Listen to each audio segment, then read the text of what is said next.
so bad. I know. All right, so how do we, this is going to be a little bit interesting because we're going to have to kind of talk to each other in some, I don't know how this is going to work in this way. Neither do I. So let's see how it'll work. Okay. Maybe if we're kind of talking like this and then like looking at each other every once in a while. Yeah. I don't know. We'll see. All right. Well, it's already recording. So are we going to be looking at each other or like the audience? Well, we should be looking at the audience. Yeah. However, we can be looking at each other when we ask each other a question, and then if you want to answer, and like that works. Like, or we could look at each other through this. So maybe that might be or both. Or both. Or neither. I don't know. Yeah. Okay. All right.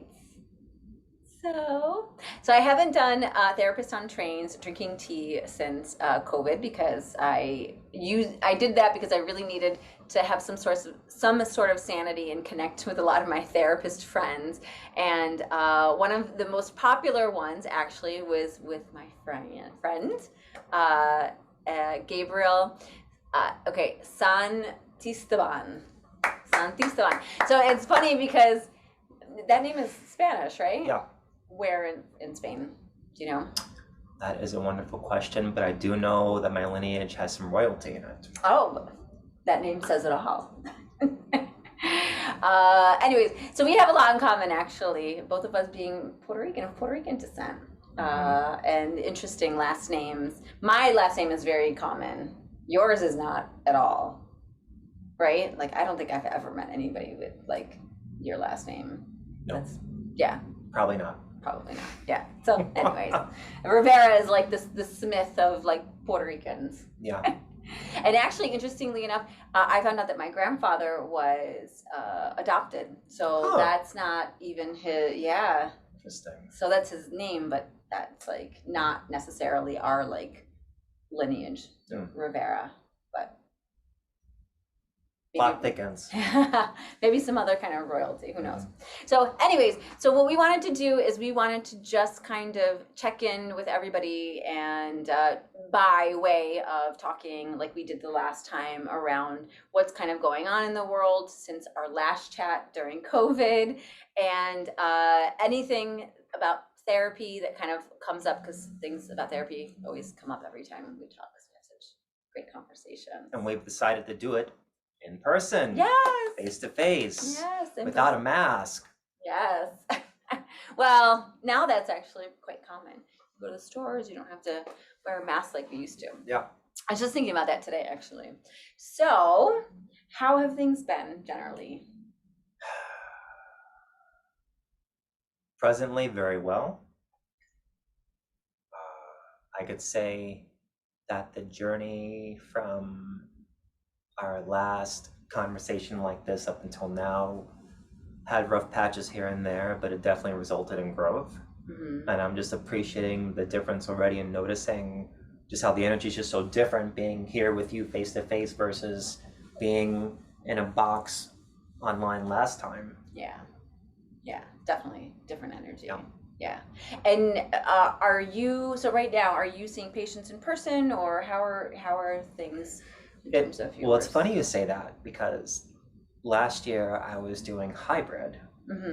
And interesting thing enough, a lot of people, like 95% of my patients, even though they had the chance to see me face to face, I guess because they were still concerned about COVID, or they just found that telehealth was so much more convenient, because commuting is what it is, especially in New York City.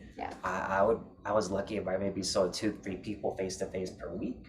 Oh wow. And they're like, wow, the world has really changed. I had a recurring theme that came up with a lot of patients last year, going back to normal. But then when the opportunity arose to see me face to face physically in the same space, they were like trepidatious about it. And I wonder if this is just something on my individual caseload that presented, or if this is something that a lot of therapists have experienced, that, we're not going back to what was before all this stuff. Right. Yeah, definitely virtual is here to stay with therapy. Like that is like hands down, I think. And it's opened up so many doors, I think, for so many people to actually get therapy and for it to be kind of convenient and to find somebody that they feel connected to, because that's like the biggest, predictor we know of success in therapy is finding somebody that you actually have a good relationship with.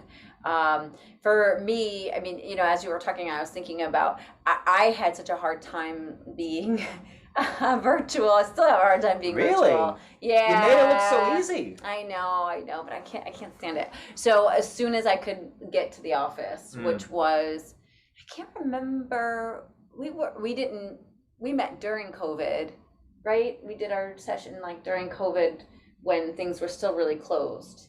I'm trying to remember, but anyways. Well, we were on Zoom like everyone else. Yeah, we were, So I wasn't seeing as many people, obviously, in person. But now I would probably say about half of my caseload I see in person. Yeah, they come to the office. Yeah. And everybody's had COVID, sometimes twice, sometimes 3 times. So, it's kind of, it's not as scary as it was before. So, yeah. Yeah. So what are some of because I know last time we talked a lot about the themes that were kind of coming up. Oh, yeah. Yeah. So I'm wondering what has come up for you around the themes of therapy over the last couple of years, 2 years. Appreciating that question. Let me just take that in for a moment. No problem. From my individual subjective experience, boundaries have shifted, transformed, expanded. And what I mean by that is that there's a difference between setting boundaries with patients reactively after it's already been crossed, and there is a difference between being proactive and saying at the very beginning of a new clinical relationship, or even in a pre-existing relationship with a patient, like, all right, these are things that I will do with you, these are things I will not do with you. For instance, and we're in New York, so we could say this, there's been a mass exodus. Yes. So I've had multiple patients flee New York to go to different states. And I know in the beginning of the pandemic, they were pretty loose about that, thank goodness. But I have to be clear with people now, if you're gonna just like move out the state and like not tell me and not in advance, which it's become a thing, right? I only have a license to practice in New York. Yeah. I'm not gonna do anything outside my license.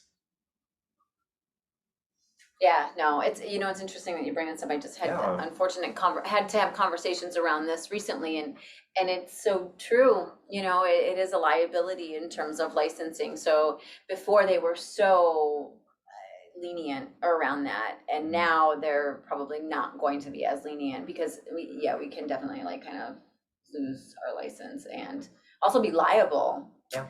And so, which is hard because I've noticed a lot of people that have left have felt better being outside of the city. And we're going to talk about why, because I think it's an interesting conversation to have around like what the city kind of like brings in terms of energy. But they felt better being outside of the city or even outside of New York State. And it becomes really challenging because then, they lose the relationship that you have with them and they have with you, and but they also gain like a different type of way of living that in some ways probably helps them with their nervous system and kind of be less activated. Because that's what New York does, is activate your nervous system. Environment is just so crucial. It is for mental health, so much so. And we don't really talk about that a lot. A lot of times, I don't know about you, but I know like when I was studying, well, actually, interestingly enough, now that I'm thinking about this, because in social work, funny, I just had a conversation with somebody about this too. She was like, "Oh, you're a social worker, but you also are a therapist." Like, I have thought only psychologists could be therapists. Yeah, I know. Yeah. And then she kind of she actually kind of like was giving me some shit and was questioning whether or not I would be a good therapist because I had just my social work license. And I said, well, you know, as I continue to grow and move forward, like I am so grateful that that's what I have, because what we learn is person and environment. And do you want to share what that is with everybody? Because I think that's important to know. Well, before I get to that, it sounds like the 3 E's manifested there. E's. The three E's. This has been a newer theme that I've become more acutely aware of the past couple of years as a therapist myself and a social worker. Thank you. Entitlement. Yes. Expectation. Expertise. Ah, okay, 3 E's. I like to tease out that last E, expertise. Because people are very quick to say, oh, so you're an expert in that, right? So therefore, expert, I want you to press a button and immediately make me feel better, if not F you, right? Oh, yes. So I like to navigate those very interesting conversations. That's the euphemism I'm going to use today. What is your individual understanding of what an expert is? As a matter of fact, let's do this in real time. How would you characterize that? Wow, spot. As somebody who really knows their stuff in and out, who's done those like 10,000 hours or more in what they have studied. And I would say like that, if I were to kind of think about what an expert is, that's what I would say, at least 10,000 hours or more, according to Malcolm Gladwell. I appreciate how you put a measurement to that. Yeah. I would say mastering something to the point that I can do it in my sleep. Yes. That there's only so much I can learn at that point, but I would feel confident in teaching that to other people around me. But I was raised in such a way that I believe I learn something new every day. I've been doing this for 15 plus years, but I continue to learn new ways of using therapy, bringing it into the space to help people around me. So in my colloquial understanding, like I kind of don't like using that word expert because of the other 2 E's that usually accompany it, right? Entitlement, expectation. Yeah. But I like to say that there's areas that I'm very comfortable working with someone. Like beginning of my career, motivational interviewing, people who suffer from severe mental illness and drug addiction. I'm very comfortable in that area. Right. I did a very long stint of hospital social work. Too comfortable in that area, and that's also how I got bald. That's another story. Yeah, we're not mentioning names there. As an individual therapist now, you sometimes have to bring in a relative or a spouse or whoever loved one. I could say that I am still uncomfortable, but in a way that promotes growth. Okay. Look, I totally get that. That makes a lot of sense because we don't know everything. Well, that's just it. Like, you know, patients want to slap an expertise on the first person that comes along, and they want to trust us to make them feel better. When this comes up in a family dynamic, I'm even more intrigued. And if anything, I like doing the opposite. Can we stay with your discomfort? Yeah. Can we stay with not knowing? Yeah. And I think that's such a good point because there's so many things that are unknown. And I kind of always say this is like, there's constant stuff. There's life is suffering, life is pain. constant change. And I heard that one time by another therapist, so I stole it. But it's true, and no one knows. We're like, and our brains don't like that sense of uncertainty. But with that, there are also things that we do know and that we can help with, right? And a part of that is like making space for that discomfort and that uncomfortableness that we have to experience in life. And I think that like being able to simulate that in the room helps to also have that out externally, which is Coming back to the environment, which is another thing that Yes. begins with an E. right. Now it's 4 E's. Right before 2020, it was really easy for me to live my very compartmentalized life, thinking I knew what the future was going to bring, hmm not ever considering that a decision that somebody makes all the way on the other side of the world is going to impact my daily life. Yet here we are. Why are we whispering? Because I'm just it's funny that you mentioned this. I just did a post on LinkedIn around connectedness, and I did not frame it like that because I'm doing it more towards employee wellness. But that's so true. But it's so true. Like that's like our behavior matters more than you think. And so that's why it's so important to understand why you do what you do, because that will help you, especially if you're doing something that's not so great for yourself and for other people, will help with figuring out like how not to do that anymore and how to like kind of make the world a little bit better of a place given the circumstances.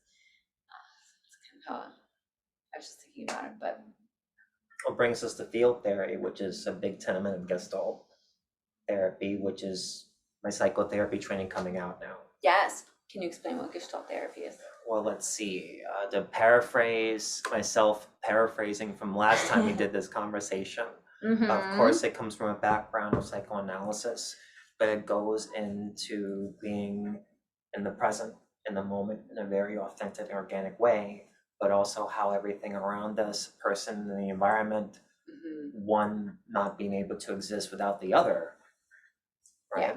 And trying to find that balance in between, coming back to boundaries. Yes. Right? Most of us have been forced from everything that's happened, during the pandemic, to really get in touch with what are my needs as an individual, what are the needs of the environment, and how do these things play out. Normally I come into a patient who has a deficit on at least one side of this. So let's say, for instance, a healthy individual. Once again, you can define that word in so many different ways. Right. Let's just say that someone who's able to function in life, right? There would be some kind of balance between your individual needs and needs of the environment, right? A homeostasis, as you will, if we're going to be scientific about it. But a lot of times it's lopsided, whether it's family, culture, your budget, where you live. Sometimes you can have people that are really adept at meeting their individual needs, but then they're disconnected from the environment.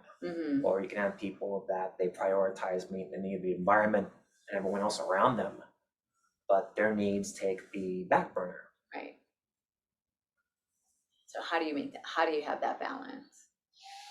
Well, we have to notice what's going on first. If a fish has spent its whole life in the ocean, is the fish going to have a concept of what water is? No. Until you take it out of a net and it's grasping for air. Right. So I don't want to be as dramatic as to shake people up, like taking them out the water and making them gasp for air. Right. I mean, that's a very different kind of therapy, which does have its niche. This surely does. Right. That's really old school. Yeah. We're not going there. We don't have enough hours for that. But I'm kind of pointing a finger that maybe there's a different way of living. Yeah. Right. And little by little, like exposing that, right? So exposing that you can get out of, like, let's say, that's a great example of on the fish. Like it has the fish don't have the capacity to breathe, but we have the capacity to live in a different way. Yeah. And sometimes it's hard to know that because we're in like our mindset, and our mindset comes from the beliefs, our beliefs that we have about ourselves and about ourselves in the world. And how that gets expressed is through our feelings, our thoughts, and our behaviors. And that's kind of how we work in therapy. Mhm. Yeah. So understanding that. Now, there is a way that I've gotten more comfortable with poking people to wake Yeah. them up. And that word is See that. frustration. You're gonna have to say more. Of course. Frustration. So let's start off with what most people know about first, right? Which is support. Mm-hmm. Being a supportive therapist. Oh, I'm so sorry. That must be hard. You know, you have a right to feel what you feel. Mm-hmm. What's the popular thing everyone's saying now, right? Self-care is not selfishness. Yeah. So what does frustration sound like? Words are very important. Where do I begin? I know that look. Okay. I totally know that look. Where do I begin? Because there's so many ways I can start that. Yes. There's a common thing that people do in the English language.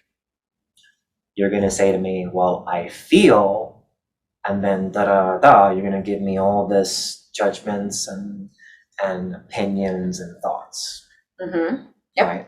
So I like to poke someone right when they're getting warmed up and saying, well, sounds like you're giving me thoughts, but what's the feeling? What's the emotion? Right? Mm-hmm. And then I'm kind of poking you to bring you back to, am I happy? Am I angry? Am I sad? Am I afraid? Am I disgusted? Right. Those 5 core Am I feelings. apathetic? Because Mm-hmm. guess what? Numb is still a feeling too. Yeah. Right? And it's like, oh, I'm angry. All right, stay with the anger. Mm-hmm. Can you have that anger here with me right now and allow me to support you in that anger? Right. And don't get me wrong, you're going to have people that are so well rehearsed in their story that once in a while I will get someone respond like I'm a fish, like they're a fish, like I'm taking them out the water, like gasping because it's such a powerful revelation, right? That I'm giving you permission to have your emotions here with me. And I'm not telling you to just wrap it up and move it along like as if somebody in their family would treat them that way, which is a very common thing that happens. Yeah, I think more common than not, unfortunately. But again, you know, it all comes from our society, our culture, like how, you know, how emotions are actually kind of understood.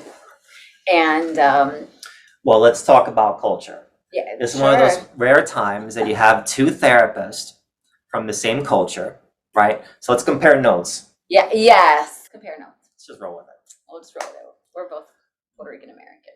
Growing up, what emotions were allowed in your home and what emotions were not allowed to be expressed in your home? Mm-hmm. Ooh, depends on who was expressing them. Ooh. Depends on who was expressing well, let's them. focus on your individual experience. So, what were you allowed to express and not allowed to express? You know, it's so interesting.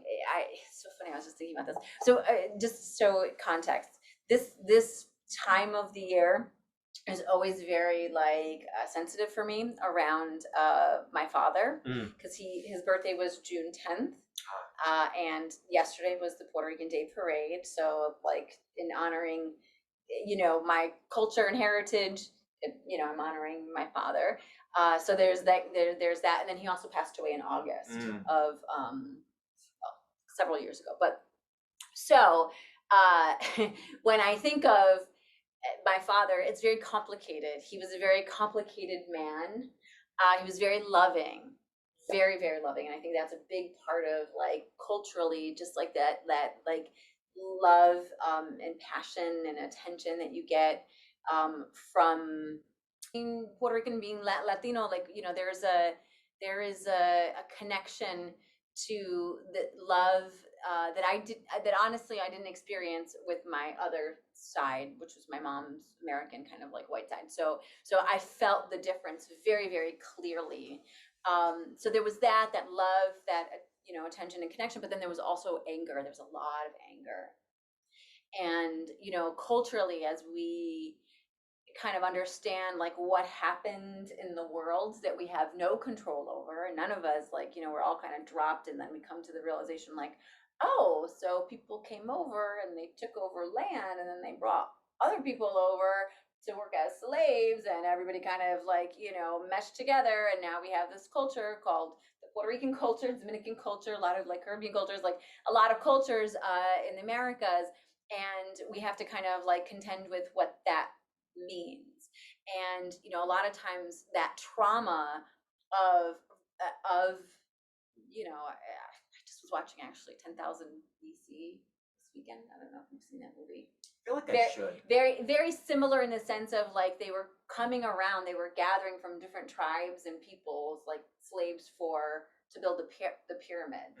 I don't think it's accurate, but anyways, but you just see the trauma of the displacement of the families, the loss, the disconnection, the anger, the sadness, the like pain that no one can do anything about really, because these people have power, and they have, you know, weapons, they have all these things that you can't like, and you just feel so disempowered. Anyways, that all goes to, so I think about that a lot when I think about kind of where my family has come from and what that like means, and how that has also kind of, you know, impacted the culturally and societally my father, but then also me as you know, a woman in America now, and a therapist actually. I think it really informs my way of thinking very profoundly. I appreciate how you started with the individual and you brought it to the existential. Yeah, because this is how you have to understand the world. It's like, you know, a lot of this stuff we don't have control over. What does that word even mean? Yeah, what does that word mean? So what about your experience? Let's see. Allowed to express happiness and anger, discouraged to express sadness or fear. Yeah. Happiness. You know what I was just thinking today? Oh, please. As I was listening to Mark Anthony on my way to here, that people should dance more. And you know, there are a lot of like, even though there's a lot of stuff going on, but a lot of Latino countries actually have like a higher rate of happiness. And maybe, I don't know, this is my theory that I was just thinking about. I think it's because of the dancing and the music. And the music is very complex and expressive of anger at times, right? But really like a lot of joy. It's funny you say that. I took salsa for 2 years. Oh, are we gonna get some dance moves? That would have to be a different episode. Next time. And the funny thing is, that was a very happy 2 years, and I don't recall getting physically ill during those 2 years either. Yeah. Dancing is so helpful for your body, because what it is, it's not, it's, you know, like we're in the business of feelings and dealing with feelings and emotions, but it's physical too, you know. And I think a big part of what dancing does for a lot of people is it helps to express that physicalness that emotions have, fear, anger, you know, even joy, in a way that is productive. I would like to take this opportunity to shout out all the wonderful art and music and dance therapists out there. Yes. Oh, yes. Yes. That's Yeah. total. Yes. They already, they know this stuff already. Yeah. So, and then anger. How did that show up for you and your family? How did it not? Okay. I think there's a common disconnect in every family. Mm-hmm. There is my individual subjective experience. But it's very easy for me to presume that my individual subjective experience has to be your reality. And if you respond by being in your individual subjective experience and it's different from mine, Mm-hmm. how dare you be different from me? Mm. How dare you? Now, it's a very easy example I can use. But first, I think I have to pay just a little bit of homage to Margaret Mead, the mother of sociology, right? Yes. What did she always say? If you want to learn about a culture, you go to a funeral, Mm-hmm. right? I've had a lot of experience, so I do have a level of comfort with grief and death as a professional. And a common point of contention that happens, we're at a funeral. I want to cry. I want to let it out. But then someone in my family, one of my elders, says, you gotta be strong. Mm-hmm. What does that mean? When I decode that, don't cry. Right. Don't show weakness. You gotta be strong. Because that's what the person who's in that casket would want, right? If there's at least one or two people crying, which is the best time to cry, is when you've lost someone. When the person right in front of you, when it's fresh, like let it out. Yeah. It doesn't matter who you are or your background, whatever belief system. As a human being, just to organically just let that release valve out in that moment, that's the best time. Mm-hmm. But they go, oh no, you gotta be strong. You gotta be strong. Something I picked up when I was in the medical system, right? You're crying. And I immediately do this to you. What message am I sending out? Well, wipe away the tears. Right? Like I'm almost telling you to stop, right? Mm-hmm. Plug that in. Yeah. Right. Maybe the best thing I could do for you is just allow you to let all that out, even if it's messy, even if it's raw, especially if it's uncomfortable for other people to be around that. How often are we allowed this? Yeah. Well, we're not allowed it often at all, really. Yeah. Because it is messy and it's hard. I think it's hard to deal with that messiness. Yeah. Because, and this goes back to like always, I don't know about you, but I know for me, like when people like say that they don't want to go to therapy, the biggest reason is like they don't want to open Pandora's box. They think it's all gonna like come out and like spill over, and they're not gonna be able to like kind of like regain control that they had over their emotions or over their behavior or over their thoughts or whatever it is that kind of is that's scary to them. Totally understandable to feel that way, but everybody is so much, we're not, again, it goes back to that messiness, right? In feeling and being messy. Yeah. And it's not comfortable. Well, I think the media portrays therapy in a fictional sense, like that's going to be the thing that happens, right? Mm-hmm. Or I'm going to be someone with my chalkboard writing all this stuff, right? That's not flattering. Or just drawing a picture while you're over here talking about your mom as you're laying flat in this couch staring at the ceiling. Right. Once again, that's old school. That does work but within the context of this conversation, we only have so much time. Mm-hmm. Anyway, I don't want to digress. Right. But in reality, if I come from a place of trauma, which, let's face it, before we learn how to talk, most of us have already been traumatized in some way, shape, or form. Yes, and we'll define what that means too, because I think it's helpful. It's the human experience. I mean, we cannot help but be in this life without us being traumatized, or without even realizing and traumatizing those around us. Yeah. Can't be helped. And people that are much older, smarter, and probably dead by now have been, writing that forever. So I'm not making this stuff up. It's right. Well, and science also confirms that too, because what trauma really is your nervous system getting activated in a way, which is to go back to those core feelings, Mhm. right? The fear, the anger, sometimes the apathy, which would be numb, or like a disconnection from your body. So that fight, flight, freeze gets activated, and then it doesn't reset itself. That's not a great way to explain it. No. It is. There's no wrong way. Yeah, but I'm just trying to figure out how to Well, you give me an opening for the analogy I want to go into. Then you do it. Go ahead. All right. So what I like to say to people, once again, in my individual, style of working with people, which is not too different from yours, in the ballpark. Oh, yeah. Right? Trauma is like an exposed nerve.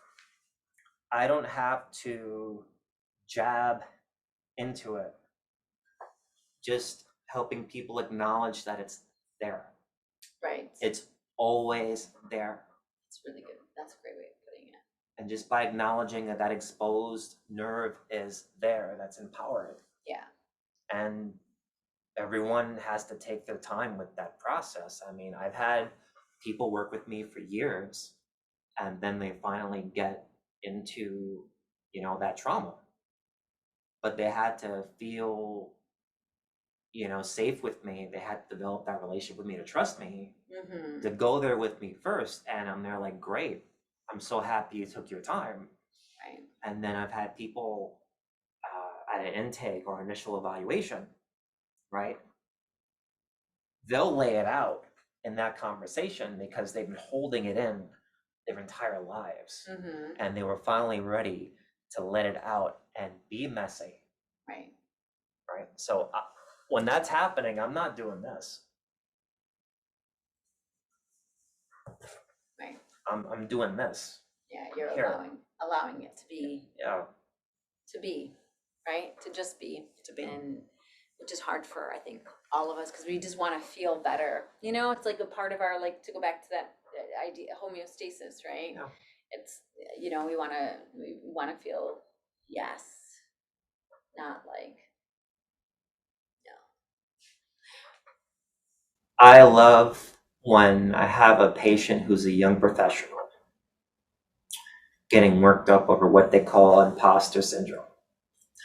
And then you see the perfectionism come out, right? Which is definitely something we can trace back to either one or both parents. And I love saying to them, you don't have to be perfect, just be. Yeah, but it's easier said than done, because it goes against their belief. Now, a belief is a belief, and this is like the challenging thing. This is why self-help, I love it, but I hate it. It's like, oh, just change your mindset, change your beliefs about what you think about this. And belief is just that, it is a belief. And we know too, like if you go against somebody's core belief, especially early on in the work, there is an internal resistance that comes up. That is like, no, I am a loser, I am unlovable, and you're telling me I'm not, but I don't believe you, and you don't really know who I really am, because that's the truth. And so I think it's really important. I always have, and I tell my patients this all the time, I have like a contentious thing with my therapist around this. I believe. You being contentious. Not often, but okay. This is definitely one. And, she doesn't believe this. She believes it's low self-esteem. I tell her, I think everybody has these core beliefs around themselves. I think maybe some narcissists don't, but even that, like their underlying core belief in the underpinning of narcissism is low self-esteem and self-worth. They don't feel good enough, but they can act as if they do. So it's like that false sense of kind of like confidence and feeling good about themselves and self-esteem and self-worth. But so we don't argue about this, but we do have a conversation around it. And I always just say, I was like, I think we just kind of have to accept that we kind of feel this way as humans, just as humans. And then from there, okay, is that serving me in my life, that I believe I'm unlovable, or that, you know, I'm a loser, or, you know, no one's going to care for me, or whatever the core beliefs are, and there's many. And then how do you like kind of find evidence to support that that's not necessarily true all the time? And that's like how I kind of go at it. But, you know, I don't know, maybe you agree with my therapist. Well, I go at She's it. old school. We need old school, but we need she's everything, really. We need old, new. I approach that from a slightly different angle.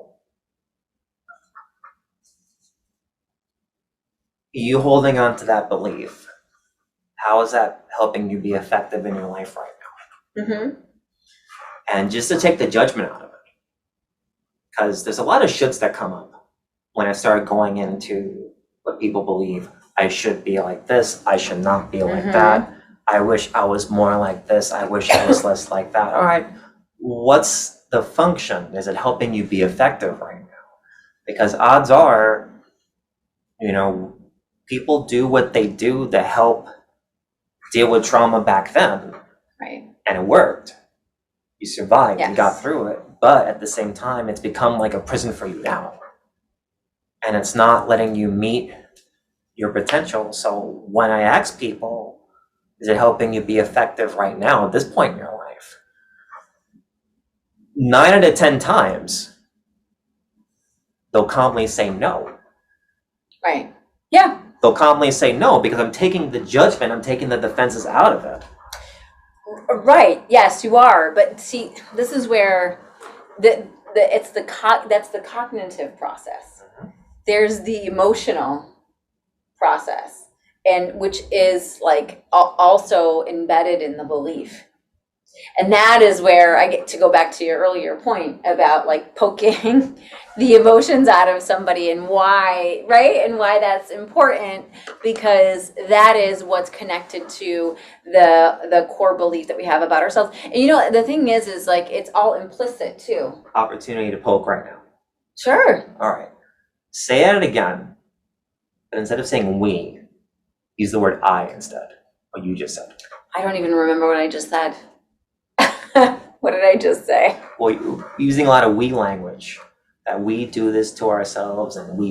Yeah. What happens if you just say that again, but just say it with the word I instead of we? Well, that I have this Keep belief. going, I. I have this belief about myself. Well, okay, I can't say, it's so hard to say I, because you know. But you see what just happened there. What? Right. That's part of me frustrating you to open you up to being the president with just that one word, I. Yes. So a lot of people, especially in the English language, we say we, right? But when you say I, there's more ownership there. And that's how you build that bridge from it being stuck in here to getting in here. And that just came up. That's great. Yeah. No, I totally get that. And I think that you're right. What I try to do when I work with somebody is that I think these universal things that we all kind of experience. So I notice that I do this in my Wellness Wednesdays. I say we a lot. Yep. We talked about this. We're looking at that. Like there's a connectedness I think I want everybody to understand and to feel, and a generalization around like what it is to be a human, and we have like all of these like kind of implicit ways of thinking about ourselves or feelings. And I've found that that's been very helpful to get people to feel a little bit less defensive around talking about that kind of stuff. And it's interesting as I'm thinking about it, because then I'm thinking about like kind of the way that you approach it, which I like the way that you approach it too. But it's interesting. I don't do that. I do not take a pencil and poke people like that. I don't literally do that. I mean, you can't really do that on virtual either, so it's yeah, that's and that's funny, and that's a difference in terms of our styles, right? So it's interesting. I never really kind of thought about that, but learn something every day. Of course, that's why I don't call myself an expert. Yeah. Oh, yes, I know. Although, you have to recognize that you know more things than the average bear. I'm comfortable with things. Mm-hmm. And then there's things where I'm still growing in. Yeah. It'd be terribly boring if I knew everything. Yes. And what I'm really excited about actually too is, in therapy, we don't definitely know everything, but like there's